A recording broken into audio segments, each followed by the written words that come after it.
ಅವ್ರಿಗೆ ಲೈಕ್ ಸ್ಟಾರ್ಟಿಂಗಿಂದ ಹೇಳ್ಕೊಂಡು ಬಂದಿದ್ರು ಈ ಸೀನ್ ಈ ಥರ ಬರುತ್ತೆ, ಇದು ಹಿಂದೆ ಹಿಂಗಿದೆ, ಮುಂದೆ ಈ ಥರ ಆಗುತ್ತೆ ಅಂತ.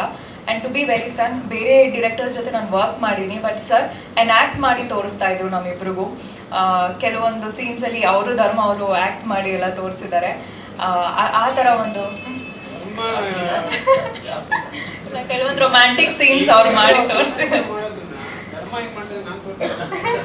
ಇವರು ಧರ್ಮ ಮಾಡಿ ತೋರಿಸಿದ್ದಾರೆ.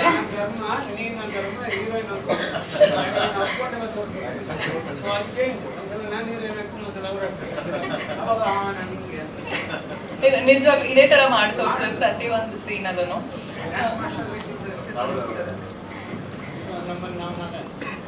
ಆ್ಯಂಡ್ ಆಲ್ಸೋ ಸಿನಿಮಾ ಏನು ಅವೇರ್ನೆಸ್ ಅಂತ ಹೇಳಿದೆ. ಸೊ ಅವೇರ್ನೆಸ್ ಏನಂದರೆ ಲೈಫಲ್ಲಿ ಅಡಿಕ್ಷನ್ ಅನ್ನೋದು ಎಷ್ಟು ಮಟ್ಟಿಗೆ ಇರಬೇಕು ಅನ್ನೋದನ್ನ ತೋರಿಸಿದ್ದಾರೆ. ಲೈಫಲ್ಲಿ ಏನೇ ಅತಿ ಆದರೂ ಅದು ಲೈಕ್ ಅದ್ರ ವಿಷ ಆಗುತ್ತೆ ಅನ್ನೋ ಒಂದು ಕಾನ್ಸೆಪ್ಟ್ನ ಹಿಡ್ಕೊಂಡಿದ್ದೀವಿ. ಒಂದು ಬಿಕಾಸ್ ಇವಾಗಿನ ಜನ್ರೇಷನಲ್ಲಿ ನಾವು ನೋಡ್ತೀವಿ, ಡೇ ಟು ಡೇ ನಾವು ಎಷ್ಟೊಂದು ಡಿಫ್ರೆಂಟ್ ಟೆಕ್ನಾಲಜಿ ವೈಸ್ ಆಗಿರ್ಬೋದು ಅಥವಾ ಒಂದು ಸೋಷಿಯಲ್ ಕಾಸ್ ಬಗ್ಗೆ ಆಗಿರ್ಬೋದು ಎಷ್ಟೊಂದು ವೆರೈಟೀಸ್ ನೋಡ್ಬೋದು ಹೋಗ್ತಾ ಇದ್ದೀವಿ.